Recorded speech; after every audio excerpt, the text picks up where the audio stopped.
You want me to put that on my Tudor?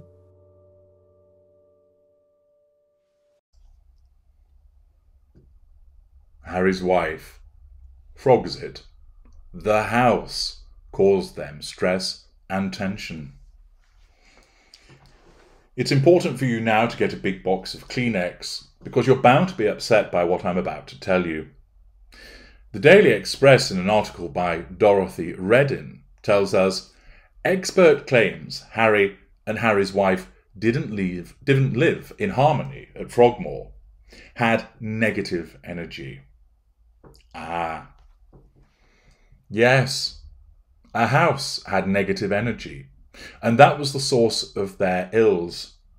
Nothing to do with the fact that a narcissist lived there, making life difficult for the person that she had ensnared, and bringing on herself criticism and ridicule as a consequence of her behaviours, which were translated in stress and tension as a consequence of those repeated threats to control. No, that's not the way that it was. It was the house's fault. What utter hogwash is this? Well, Prince Harry and Harry's wife's organisation Archewell announced via a spokesperson on Wednesday, we can confirm the Duke and Duchess of Sussex have been requested to vacate their residence at Frogmore Cottage, the Frogmore Slab, as we know it to be, or Frogxit.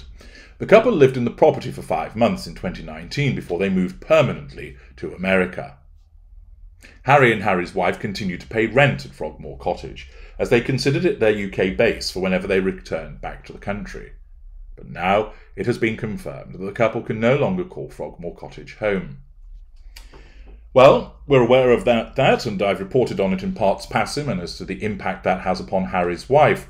But now we're going to be afforded even greater insight from Suzanne Roynan, who apparently is an expert interiors therapist and a feng shui consultant.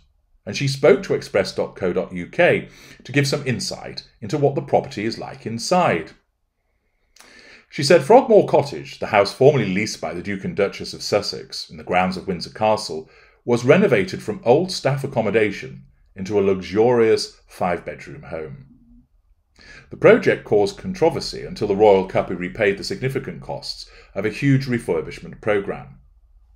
Harry and Harry's wife funded the interior design and fitting themselves, but the major renovation work was initially done at the taxpayers' expense. The couple, who were well known for supporting environmental and green issues by flying around in private jets and gas-guzzling SUVs, were criticised for incorporating high price tag sustainable and eco-friendly elements into the property. After their decision to withdraw as active working members of the royal family in 2020, and their relocation to first Canada and then California, Prince Harry repaid the costs in full and then leased Frogmore Cottage as the UK base, paying full market rent for the property. Yada yada, so much we already know. However, the interiors therapist and feng shui consultant suspects elements of feng shui may have been incorporated into the property since the remodel was completed, especially in view of the negative publicity in the aftermath of the Duke and Duchess moving in. Ms. Roynan claimed, in feng shui terms, after the significant renovations of 2019, Frogmore Cottage would be regarded as a bad for people, good for money property. What fucking bollocks is this? The couple had been riding high in public opinion after their wedding in May 2018, but at the time of their move to Frogmore, their popularity waned, and stories of a rift between the couple and other members of the royal family emerged. Tension and stress are something we see all the time in feng shui, when people live in or move into a property which isn't supportive. So that's where the problem lies. Frogmore Cottage, you absolutely scandalous bastard of a property. You failed to support Harry and Harry's wife. I don't know about you, but the only support that I look for in the properties that I live in is that their walls support the fucking roof. But according to this, the tension and stress that they were experiencing was because the property wasn't supportive.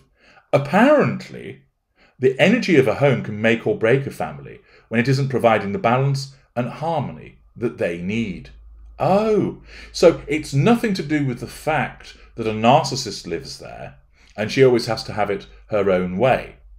And it's nothing to do with the fact that that narcissist then causes trouble with other people, which results in people observing that poor behaviour, so it's commented about on social media and in newspapers, which then is a threat to the control of that narcissist, who then ends up interpreting that as tension and stress. No, can't be that, can it? It's the fact that the property wasn't supportive, that the doors didn't say, "Oh, Harry's wife, are you okay today? Is everything well in your world?" That the floor didn't play soothing music with each footstep of the Holy Mother of all matters empathic as St. Harry's wife wandered along through the house. That the curtains didn't gently ripple with support for her.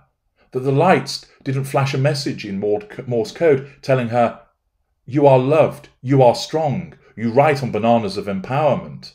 You see, it's the house's fault. Once again, it's nothing to do with Harry's wife that has caused any of these problems. It's all down to the bastard property. But there's more. Ms. Roynan opined, a bad-for-people property can cause divorce, illness, emotional and mental health issues, and a feeling of total overwhelm, almost as though the world is out to get you.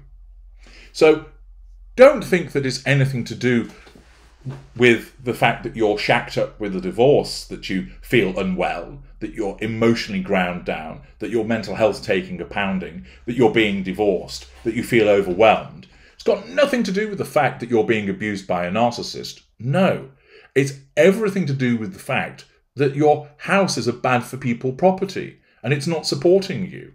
It's not giving you the support that you require. That's what's behind it. Apparently, it's easily fixed, though, with the right interventions. But even the beautiful interior design scheme created by Vicky Charles, of Soho Farmers renown, won't in itself have been sufficient to iron out the pockets of negativity within Frogmore Cottage. You don't fucking say! I'll tell you why it wasn't able to iron out the pockets of negativity, because it didn't get rid of the narcissist that was living there. The expert argues that this was ultimately why the couple moved to Monte Shitshow in Santa Barbara. Ms. Roynan suggested, the bad-for-people energy will have put immense pressure on the couple and left a sour taste as they settled in. I imagine the tension this created and the impact on their well-being ultimately resulted in their painful decision to move abroad to build a new life primarily as private citizens. And again, nothing to do with the fact that a narcissist was causing stress and aggravation to all around her, and that she experienced tension and stress as a consequence of people's responses to the way that she was treating them. It's hilarious, the nonsense that is written about these properties by these supposed experts. The tension and stress that Harry was feeling was caused by his wife, both in terms of her behaviour towards him and largely as a consequence of people's reactions to the way that she was treating other people. The tension and stress that she experienced was a manifestation of the response to the various challenges she was experiencing because people were seeing the way that she behaved and they didn't like it. I'm HG Tudor. Thank you for listening.